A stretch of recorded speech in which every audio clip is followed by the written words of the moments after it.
Hello students, कैसे हो आप लोग। चलिए आज अपना लोग स्टार्ट करते हैं नॉन मेटल, उसका प्रॉपर्टीज और यूजेज। ठीक है, तो इससे पहले अपना लोग मेटल के बारे में पढ़ चुके हैं, फिर उसके प्रॉपर्टीज के बारे में पढ़ चुके हैं। उसमें और थोड़ा सा एक टॉपिक बचा हुआ है मेटलर्जी, जो कि अपना लोग बहुत ही डिटेल में पढ़ेंगे, बस नॉन मेटल के बाद अपना लोग पढ़ लेंगे। ठीक है, तो चलिए आज अपना लोग स्टार्ट करते हैं प्रॉपर्टीज और यूजेज। तो उससे पहले थोड़ा सा नॉन मेटल के बारे में जान लेते हैं अपना लोग। नॉन मेटल क्या होता है, तो आपको पता होगा कि नॉन मेटल किसको बोलते हैं, जो इलेक्ट्रॉन को एक्सेप्ट करता है। ठीक है, जो इलेक्ट्रॉन को एक्सेप्ट करता है। आपको याद है कि अगर आपको जब बेसिक कॉन्सेप्ट्स पढ़ाए हुए थे, तो बेसिक कॉन्सेप्ट्स में आपको एलिमेंट के बारे में पढ़ाए हुए थे, फिर इलेक्ट्रॉनिक कन्फिग्रेशन आपको बोले हुए भी थे कि इलेक्ट्रॉनिक कन्फिग्रेशन बहुत ही इंपॉर्टेंट टॉपिक है। तो इलेक्ट्रॉनिक कन्फिग्रेशन जब आपको बताए थे, तो उस टाइम आपको बताए थे कि इलेक्ट्रॉनिक कन्फिग्रेशन से ही अपना लोग ये पता कर सकते हैं कि कौन नॉन मेटल है और कौन मेटल है, और आपको दिखाए हुए भी थे कैसे पता करेंगे। तो देखिए आपको फिर से एक बार बता देते हैं कैसे पता किया जाता है इलेक्ट्रॉनिक कन्फिग्रेशन से। जैसे ये देखिए सोडियम, इसका इलेक्ट्रॉनिक कन्फिग्रेशन एटॉमिक नंबर 11 होता है, और इसका इलेक्ट्रॉनिक कन्फिग्रेशन क्या होगा बताइए, 1s2 2s2 2p6 और 3s1। ठीक ना। फिर एक और एलिमेंट ले लेते हैं क्लोरीन, इसका एटॉमिक नंबर 17 होता है, और अगर अपना लोग इसका इलेक्ट्रॉनिक कन्फिग्रेशन करें तो कैसे होगा बताइए, 1s2 2s2 2p6 और 3s कितना हो जाएगा बताइए, 2 और 3p5। एक बार गिन लीजिए कितना होता है, 2 2 4 6 10 10 2 12 5 17। चलिए 17 हो गया है। ठीक है, अब क्या कीजिए कि जैसे अब अपना लोग को ये पता करना है कि ये मेटल है या फिर नॉन मेटल है, तो उसके लिए क्या करेंगे कि सबसे वैलेंस सेल में क्या देखते हैं, इलेक्ट्रॉनिक कन्फिग्रेशन करने के बाद वैलेंस सेल को देखते हैं कि वैलेंस सेल में कितना इलेक्ट्रॉन है। तो चलिए वैलेंस सेल क्या देखना है, वैलेंस सेल, वैलेंस सेल। तो वैलेंस सेल कौन है यहाँ पे, देखिए ये जो 1 2 2 3 है, यही बताता है इसके सेल को, और सेल में ही वैलेंस सेल कौन होगा, जिसके लिए ये इसको बोलते हैं एन है ये। तो एन का वैल्यू क्या होता है, मैक्सिमम। एन का वैल्यू जब मैक्सिमम होता है तो उसको बोलते हैं वैलेंस सेल। तो यहाँ पे एन का वैल्यू मैक्सिमम कितना है, 3। तो वैलेंस सेल कौन हो जाएगा, तीसरा, और तीसरा को क्या बोलते हैं बताइए, KLM। क्या बोलते हैं, M। तो यहाँ पर वैलेंस सेल क्या है, M। ठीक ना।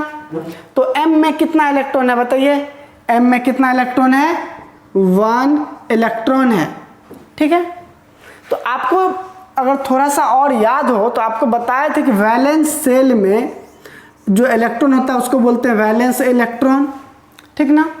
और वैलेंस इलेक्ट्रॉन अगर 1 2 3 रहता है तो ये क्या करता है, लूज करता है, क्या चीज को, इलेक्ट्रॉन को।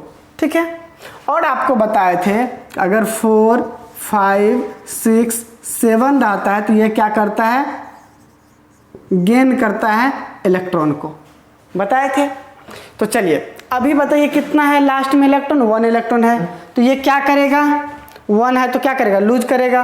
तो जैसे ही ये सोडियम क्या करेगा, एक इलेक्ट्रॉन को लूज कर दिया, तो क्या आ जाएगा, सोडियम पे एक प्लस आ जाएगा। आपको पता है कि एक इलेक्ट्रॉन लूज करता है तो एक प्लस आता है। और आपको ये भी पता है कि जो इलेक्ट्रॉन को लूज करता है, लूज इलेक्ट्रॉन करता है, तो उसको अपना लोग क्या बोलते हैं, मेटल बोलते हैं। इसका मतलब ये सोडियम इलेक्ट्रॉन को लूज किया तो ये क्या होगा बताइए, ये होगा मेटल। ठीक ना। अब क्लोरीन पे आते हैं। देखिए क्लोरीन के वैलेंस सेल, वैसे वैलेंस सेल इसका कौन सा है बताइए, देखिए यहाँ पे 1 2 2 3 3, तो वैलेंस सेल हो गया 3 का मतलब M। ठीक है, चलिए अब बताइए वैलेंस सेल में जो इलेक्ट्रॉन है उसको वैलेंस इलेक्ट्रॉन बोलते हैं। तो कितना इलेक्ट्रॉन है वैलेंस सेल में बताइए, यस वैलेंस सेल यही दोनों है ना, ये कितना इलेक्ट्रॉन, 2 और 5 7। ठीक ना। और आपको ये भी बताया कि जब 1 2 3 रहता है तो लूज करता है, और 4 5 6 7 रहता है तो गेन करता है। इसका मतलब ये क्या करेगा, इसमें इतना इलेक्ट्रॉन है तो ये क्या करेगा बताइए, ये गेन करेगा इलेक्ट्रॉन को, और जब गेन करता है 7 इलेक्ट्रॉन है ना, 7 इलेक्ट्रॉन है वैलेंस शेल में, तो गेन करेगा, और गेन करेगा तो क्या बोलेंगे बताइए, नॉन मेटल। इसका मतलब गेन करेगा तो क्या बोलेंगे, नॉन मेटल। तो क्लोरीन भी क्या होगा, नॉन मेटल। तो ये गेन करेगा। अब बताइए कितना गेन करेगा, तो सोचिए, अपना लोग जानते हैं कि स्टेबल होने के लिए लूज या गेन करता है। ये भी बात आपको बताए हुए हैं कि कोई भी एलिमेंट क्यों इलेक्ट्रॉन को लूज या गेन करता है। इलेक्ट्रॉन का लॉस और गेन जो होता है किसी एलिमेंट में क्यों होता है, स्टेबल होने के लिए। और स्टेबल कब होता है, जब उसके बाहर में 8 इलेक्ट्रॉन पूरा हो जाए।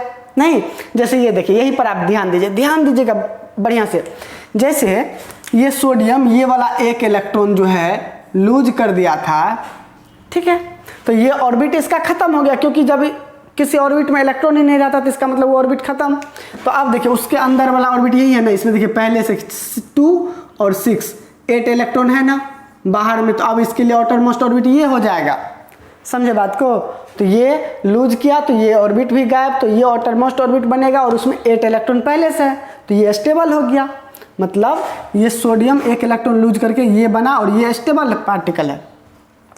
दूसरा बात, यहाँ पर देखिए 7 इलेक्ट्रॉन है, तो 7 इलेक्ट्रॉन है क्लोरीन के सबसे बाहर में, तो अब क्या करेगा, क्लोरीन 1 इलेक्ट्रॉन और ले लेगा, जिसके कारण से क्या होगा, इलेक्ट्रॉन लिया तो क्लोरीन पर माइनस आ जाएगा। पहले क्या था क्लोरीन में, देखिए पहला में 2, दूसरा में कितना है 2 6 8 और तीसरा में कितना है 7। अब 1 इलेक्ट्रॉन लिया तो अब क्या हो गया 2 8 8, बाहर में देखिए 8 इलेक्ट्रॉन हो गया, मतलब अब ये स्टेबल हो गया। सोडियम का आपको एक बार फिर से दिखा देते हैं, ठीक है। चलिए यहाँ पे सोडियम का, यहाँ पे देखिए सोडियम है, ये क्या किया, 1 इलेक्ट्रॉन को लूज किया तो बन गया क्या चीज़, Na पर 1 प्लस। देखिए पहले अगर आप देखें तो सोडियम के पहला में कितना इलेक्ट्रॉन है 2, दूसरा में कितना है 8, तीसरा में कितना है 1, ठीक है। अब जैसे ये इलेक्ट्रॉन लूज किया तो क्या हुआ 2 और 8, देखिए बाहर में अब कितना है 8 है ना, तो ये भी स्टेबल हो गया। समझे बात को।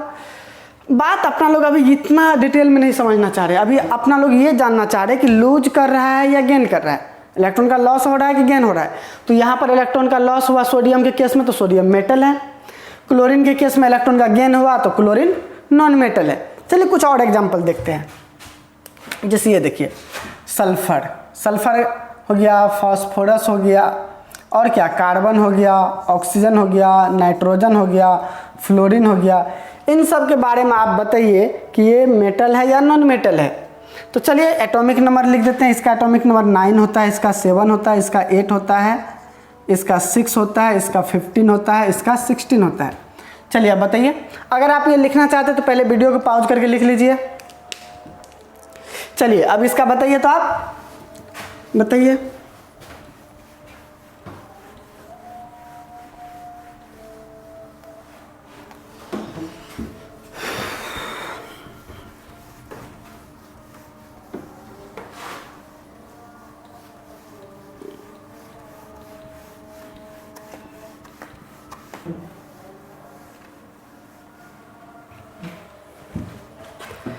चलिए यहाँ पे ध्यान दीजिए, तो सल्फर का करेंगे तो 1s2 2s2 2p6 कितना हो गया 10 हो गया ना। 2p6 के बाद 3s2 3p4, देखिए तो कितना हो गया 16 पूरा 10, हाँ 16 हो गया, 16 हो गया ना। चलिए पहले इसको देख ले आगे बढ़े, चलिए इसको देख लेते हैं। तो अब वैलेंस सेल तो ये है, ठीक है। और अगर इसमें देखें तो वैलेंस सेल में जो इलेक्ट्रॉन होता है उसको वैलेंस इलेक्ट्रॉन बोलते हैं, और वैलेंस इलेक्ट्रॉन है कितना 6। और आपको पता है कि 4 5 6 7 रहता है तो क्या होता है नॉन मेटल। इसका मतलब ये क्या है नॉन मेटल।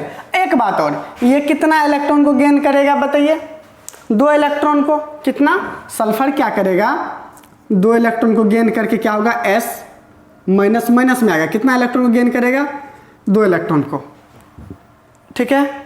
चलिए दूसरा फास्फोरस का बताइए, 1s2 2s2 2p6 3s2 3p3, देखिए कितना हुआ है 15 हो गया है, 10 12 15, हाँ सही है। अब देखिए इसके वैलेंस सेल में जो वैलेंस इलेक्ट्रॉन है वो कितना है 5, ठीक है। तो 4 5 6 रहता है तो क्या होता है नॉन मेटल, इसका मतलब ये भी क्या है नॉन मेटल, ठीक है, आपको पता है। तो फास्फोरस भी क्या करेगा, इसके बाहर में वैसे है कितना इलेक्ट्रॉन 6 इलेक्ट्रॉन है ना, कितना इलेक्ट्रॉन है 6 इलेक्ट्रॉन, यहाँ पर सॉरी 5 इलेक्ट्रॉन, तो 5 इलेक्ट्रॉन है तो क्या करेगा ये बताइए 3 और इलेक्ट्रॉन बाहर से गेन करेगा, तो क्या बन जाएगा फास्फोरस पे 3 माइनस, ठीक है। चलिए कार्बन क्या करेगा बताइए, कार्बन का क्या होगा 1s2 2s2 2p2, तो बाहर में कितना हुआ वैलेंस सेल में जो इलेक्ट्रॉन है उसको वैलेंस इलेक्ट्रॉन बोलते हैं और वो कितना है 4 इलेक्ट्रॉन, ठीक है। आपको बता दूं कि कार्बन इलेक्ट्रॉन का ना तो गेन करता है ना ही लूज करता है, ठीक है, ना तो कार्बन में इलेक्ट्रॉन का गेन होता है ना लॉस होता है, ये क्या करता है शेयरिंग करता है, जो आपको हायर क्लास में पढ़ना है, ठीक है। तो बस इसका आप ये याद रखिए कि कार्बन इलेक्ट्रॉन को ना तो लॉस करेगा ना ही गेन करेगा, ठीक है। तो ये शेयरिंग करेगा, तो 4 इलेक्ट्रॉन का शेयरिंग करता है, उसका वैलेंसी कार्बन का इसीलिए 4 होता है। अच्छा यहाँ पे देखिए सल्फर 2 इलेक्ट्रॉन गेन किया है ना, तो सल्फर का वैलेंसी कितना होगा 2, ठीक है, ये वैलेंसी है, सल्फर का वैलेंसी कितना हुआ 2, फास्फोरस का वैलेंसी कितना हुआ बताइए 3, उसी तरह से कार्बन का वैलेंसी कितना होगा 4। चलिए ऑक्सीजन के केस में, कार्बन में अभी आपको ज़्यादा नहीं जानना है, ऑक्सीजन में बताइए 1s2 2s2 2p4, हाँ अब बताइए आप कि ये ऑक्सीजन का वैलेंस इलेक्ट्रॉन कितना होगा बताइए, वैलेंस इलेक्ट्रॉन कितना होगा 6 इलेक्ट्रॉन, तो क्या करेगा 2 इलेक्ट्रॉन गेन करेगा, तो वैसे ये क्या है नॉन मेटल है,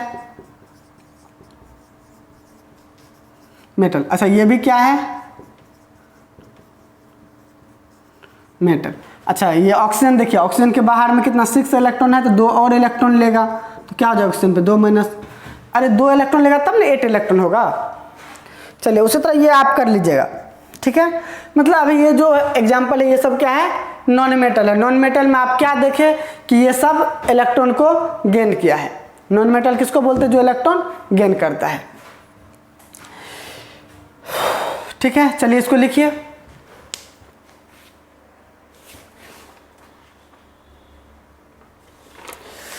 चलिए अच्छा डिफिनेशन भी आप यहीं पे नीचे में लिख लीजिए, वैसे आपको पहले भी लिखा हुआ ही है, लिख लीजिए।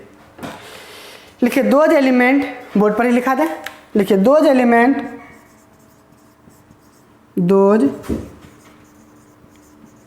एलिमेंट विच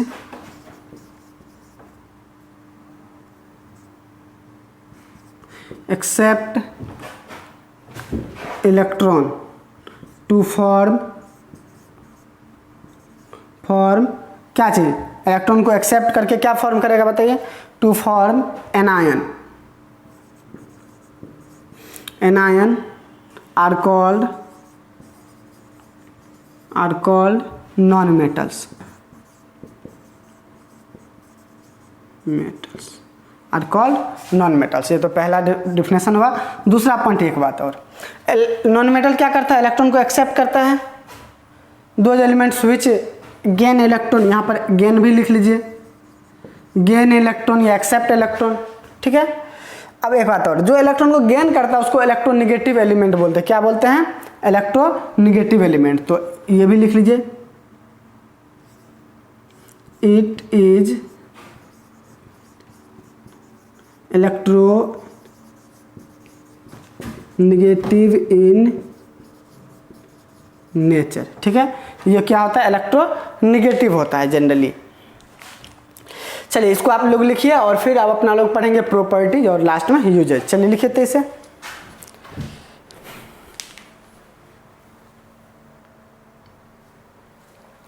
चलिए तो आप अपना लोग स्टार्ट करते हैं नॉन मेटल का फिजिकल प्रॉपर्टीज, ठीक है।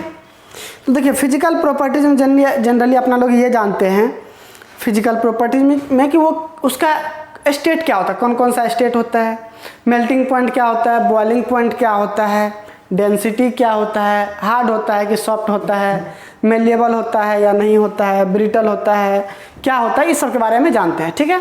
जैसे कि अपना लोग फिजिकल प्रॉपर्टीज ऑफ मेटल भी पढ़े थे, तो यही सब चीज़ के बारे में जान रहे थे उसमें भी। तो चलिए स्टार्ट करते हैं physical properties of non metal. तो अगर अपना लोग फिजिकल प्रॉपर्टीज में ये जान ले इसका physical state,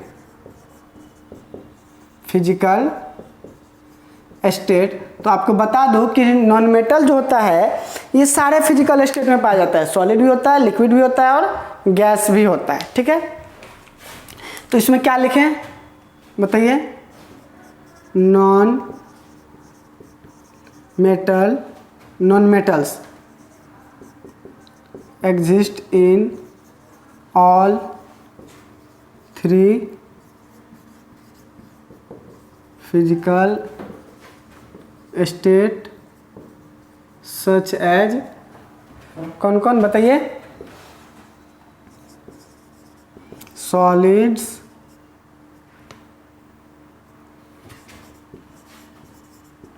liquid and gases. ठीक है, देखिए जैसे अगर बात करें सॉलिड का, ठीक है, कौन सा फिजिकल स्टेट? सॉलिड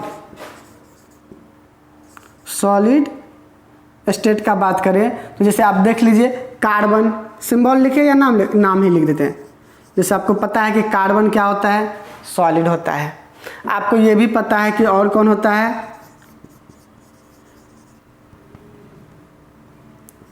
सल्फर और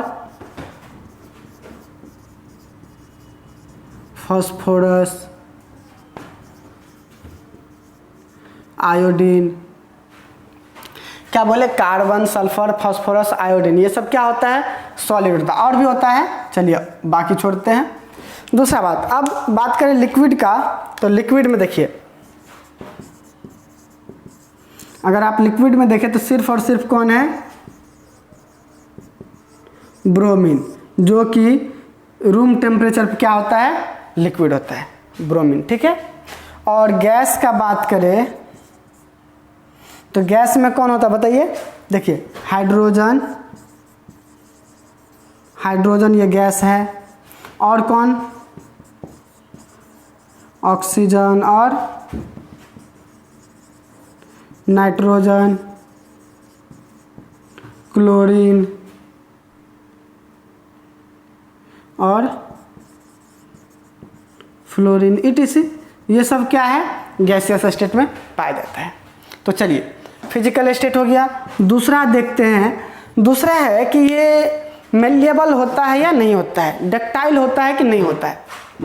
तो देखिए अगर बात करें नॉन मेटल का, तो नॉन मेटल ना तो मेलिएबल होता है और ना ही डक्टाइल होता है। ठीक है, ये होता क्या है? ये ब्रिटल होता है। क्या होता है? ब्रिटल। देखिए सॉरी, जब आप पढ़े थे फिजिकल प्रॉपर्टीज ऑफ मेटल, तो आप मेलिएबल और नॉन मेलिएबल को समझे थे। तो आपको अगर याद हो तो मेलिएबल क्या होता है कि वो प्रॉपर्टी होता है जिसके कारण से क्या होता है, किसी भी सब्सटेंस को, जनरली अपना लोग मेटल के बारे में बात कर रहे थे, तो जनरली मेटल को अपना लोग क्या करते हैं? थिन शीट में कन्वर्ट कर पाते हैं। आपको याद है मेलिएबल प्रॉपर्टी के कारण क्या करते हैं? थिन शीट में कन्वर्ट कर पाते हैं। वहीं पर बात करें अपना लोग डक्टाइल प्रॉपर्टी का, तो डक्टाइल प्रॉपर्टी के कारण से क्या होता है? अपना लोग क्या करते हैं? थिन वायर में कन्वर्ट कर पाते हैं। वही अब देखिए, थिन शीट में कन्वर्ट करने के लिए अपना लोग को पीटना पड़ता है, और जब अपना लोग क्या करते हैं? पीटते हैं, तो क्या होता है कि नॉन मेटल ब्रेक कर जाता है। ठीक है, और इसी ब्रेक करने वाले प्रॉपर्टी को अपना लोग क्या बोलते हैं? ब्रिटलनेस। क्या बोलते हैं? ब्रिटलनेस। और उस नॉन मेटल को, ठीक है, या उस सब्सटेंस को क्या बोलते हैं? ब्रिटल। ठीक है, अब देखिए तो यहाँ पर लिख दें कि non metal are not malleable and ductile. क्या लिखें बताइए? नॉन मेटल्स आर नॉट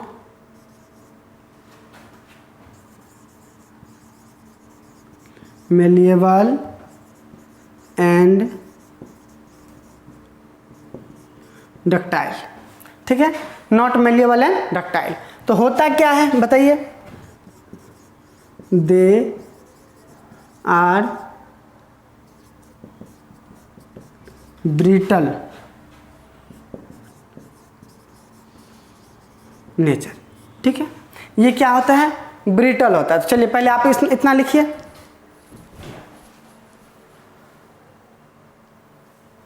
चलिए तो अब अपना लोग अगला प्रॉपर्टीज की तरफ बढ़ते हैं, ठीक है।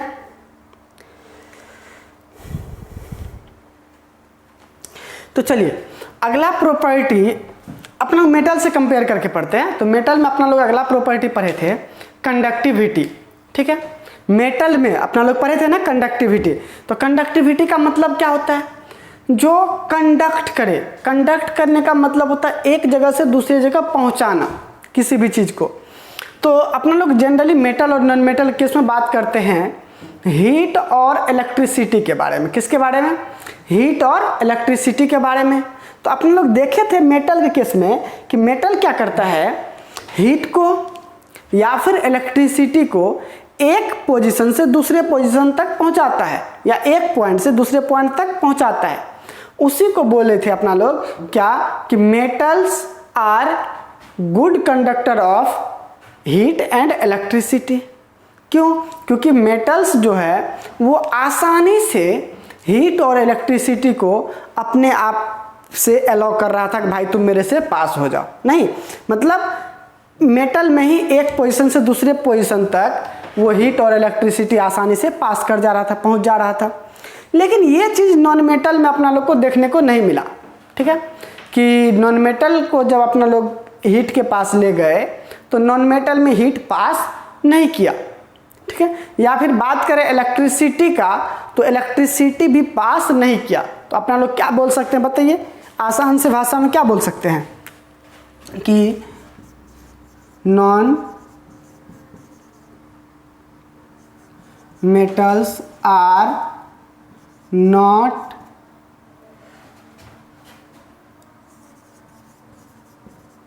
कंडक्ट, नॉन मेटल्स आर नहीं, नॉन मेटल्स डू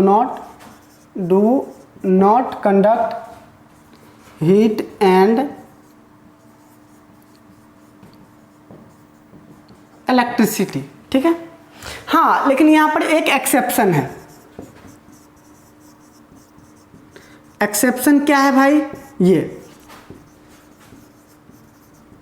ग्रेफाइट, ठीक है। अब ये ग्रेफाइट क्या है? तो सबसे पहले तो आप जान लो कि ये क्या है, नॉन मेटल है, ठीक है। नॉन मेटल में ही आप ग्रेफाइट देखिए, ग्रेफाइट क्या है? ये एक तरह का कार्बन है। क्या है? कार्बन है, कार्बन का ही फॉर्म है। देखिए आपको बता दूं कि कार्बन का दो इंपॉर्टेंट फॉर्म है, ठीक है। कार्बन दो इंपॉर्टेंट फॉर्म में पाया जाता है। एक तो उसका ग्रेफाइट है, ठीक है। दूसरा फॉर्म है इसका डायमंड, ठीक है। एक तो कार्बन का एक फॉर्म है ग्रेफाइट और दूसरा फॉर्म क्या है? डायमंड।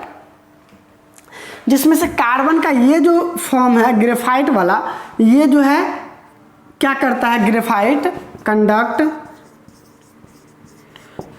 क्या चीज बताइए? इलेक्ट्रिसिटी। ये क्या करता है? ग्रेफाइट इलेक्ट्रिसिटी को कंडक्ट करता है। हाँ, वहीं पर बात करें डायमंड का तो डायमंड नहीं करता है। हाँ, याद रखिएगा आप लोग कि नॉन मेटल में एक कार्बन का ही एलोट्रॉप है। कौन सा? ग्रेफाइट, जो कि क्या करता है? कंडक्ट करता है इलेक्ट्रिसिटी। सर अभी आप क्या बोल दिए? एलोट्रॉप बोले। क्या बोले? एलोट्रॉप। यस, कार्बन का एलोट्रॉप एक तो ग्रेफाइट है, दूसरा डायमंड है, ठीक है। देखिए एलोट्रॉप का मतलब क्या होता है कि सेम एलिमेंट का, अगर अपना लोग अभी एलिमेंट का बात कर रहे हैं ना, हाँ, तो सेम एलिमेंट का डिफरेंट फॉर्म होता है। सेम ही एलोट्रॉप क्या होता है? ध्यान दीजिए, एलोट्रॉप क्या होता है? Different form of same element, ठीक है। जिसका क्या कि ये देखिए फिजिकल प्रॉपर्टी डिफरेंट हो गया हो। जैसे देखिए ना, एक इलेक्ट्रिसिटी को कंडक्ट करता है, दूसरा नहीं करता है। लेकिन हाँ, बात करें केमिकल प्रॉपर्टीज का तो केमिकल प्रॉपर्टीज सेम होगा। डायमंड का भी और ग्रेफाइट का भी केमिकल प्रॉपर्टीज सेम होगा। देखिए ये भी बर्न होगा तो कार्बन डाइऑक्साइड देगा और ये भी बर्न होगा तो कार्बन डाइऑक्साइड ही देगा। समझे बात को? यस। एलोट्रॉप क्या होता है? जिसका फिजिकल प्रॉपर्टीज डिफरेंट हो लेकिन केमिकल प्रॉपर्टीज क्या हो? सेम हो, ठीक है। चलिए उतना बात नहीं करेंगे, एलोट्रॉप आपको आगे पढ़ना ही है। चलिए ये हो गया। अपना लोग क्या जान लिए कि नॉन मेटल जो होता है कंडक्ट नहीं करता हीट और इलेक्ट्रिसिटी को। दूसरा बात, अपना लोग मेटल के केस में क्या जाने थे कि सॉफ्ट होता है या हार्ड होता है? यस, मेटल्स जनरली हार्ड होता है, तो उसी के अपोजिट में नॉन मेटल क्या हो जाएगा? जनरली सॉफ्ट होगा। क्या बोले? ये तीसरा प्रॉपर्टी है। चलिए चौथा देखते हैं।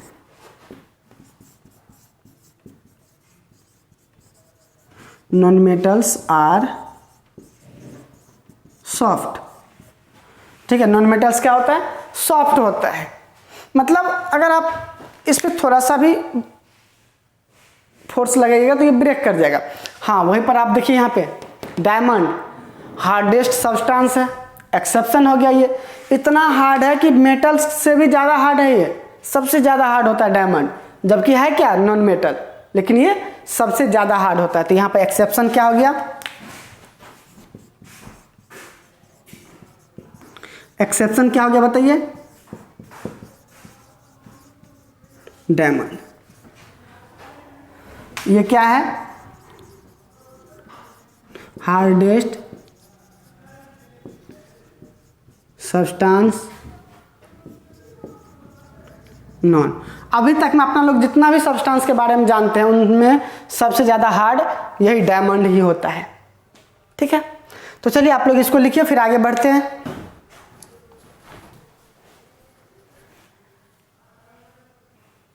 तो चलिए अगला प्रॉपर्टीज कौन सा होगा? 5 नंबर ना। चलिए तो पहले 5 नंबर में अब जो अगला प्रॉपर्टी है वो है तो लस्ट्रस प्रॉपर्टी। कौन सा? लस्ट्रस। अपना लोग जान लेते हैं क्या कि मेटल जो होता है ये लस्टर होता है। ठीक है, मेटल में एक प्रॉपर्टी पाया जाता है मेटेलिक लस्टर। लस्टर का मतलब ये होता है शाइनिंग। ठीक है, तो मेटल अपना लोग जितना भी मेटल के बारे में जानते हैं सब में शाइनिंग प्रॉपर्टी पाया जाता है। ठीक है, लेकिन वहीं पर बात करें नॉन मेटल में, तो नॉन मेटल ये प्रॉपर्टी नॉन मेटल में नहीं पाया जाता है। ठीक है, तो आप लिख लीजिए दे यहां नॉन मेटल के लिए they do not possess metallic lustre. ठीक है, एक एक्सेप्शन यहां पर भी है। हाँ, एक्सेप्शन भरा पड़ा है। एक्सेप्शन यहां पे कौन है? आयोडीन। आयोडीन, हाँ, ये अच्छा खासा साइन करता है। ठीक है, आयोडीन क्या होता है? शाइनी होता है। ये क्या होता है? शाइनी होता है। ठीक है, हाँ, बाकी नॉन मेटल के बारे में बात करें तो ये लस्टर नहीं होता है। ये क्या होता है? They are dull in nature. क्या होता है? यहां पर लिख लीजिए दे आर डल। ये क्या होता है? डल होता है। ठीक है, ऐसे मुरझाया हुआ। ठीक है, चलिए अब लास्ट प्रॉपर्टी है एक और भी है, बस उसको यहीं पे खत्म कर देते हैं। अब लास्ट कौन सा है? सोनोरोसिटी। ठीक है, कौन सा? सोनोरोसिटी। सोनोरोसिटी का मतलब होता है क्या चीज? कि रिंगिंग साउंड प्रोड्यूस करना। क्या चीज? रिंगिंग साउंड प्रोड्यूस करना। जैसा कि अपना लोग मेटल के केस में पढ़े थे कि मेटल क्या करता है? मेटल पे जब अपना लोग स्ट्रक करते हैं तो मेटल में क्या होता है? रिंगिंग साउंड निकलता है। लेकिन वहीं पर बात करें नॉन मेटल में तो ऐसा कुछ भी नहीं होता है। ठीक है, इसमें रिंगिंग साउंड नहीं निकलता है। हाँ, ऐसा कीजिएगा कहीं आप जोर से स्ट्रक कर दीजिएगा तो ये क्या हो जाएगा? ब्रेक कर जाएगा। हाँ, तो इसमें क्या होता है? कोई भी सोनोरोसिटी मतलब नॉन मेटल सोनोरस नहीं होता है। ठीक है, लिख लीजिए non metals are not sonorous. Last लिख लीजिए non metals are not sonorous. ठीक है, लिख ही दे। चलिए लिख ही देते हैं।